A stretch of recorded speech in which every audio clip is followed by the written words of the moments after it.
We're back here once again. The Dow Jones Industrial Average dropping almost 3,000 points or 13%. Other major markets also suffered sharp losses today. So joining us here live in the studio tonight is Mark Teed from Raymond James Financial. Thanks for being here and answering our questions about this.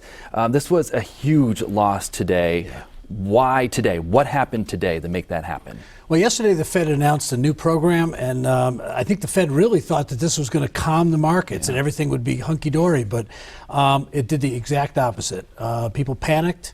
Professional investors mainly thought this wasn't enough. What do they see that we don't see? So it set off another round of selling. We lost almost a year's worth of returns in one day today. It's a little scary. The president said today that this coronavirus threat could last until July, possibly August. So what does this mean for the markets going forward? How do you stabilize that? Well, I think the market's now looking for the peak. They're looking for something where it says the peak has come and the number of cases are declining, hopefully in the next 2 weeks. He said July and August, I know, but I think the market's really looking for 10 to 15 days from now. Are there any bright spots in all of this? I know that you were saying that you've had some people call asking to get into the markets, for example. Is that a good thing?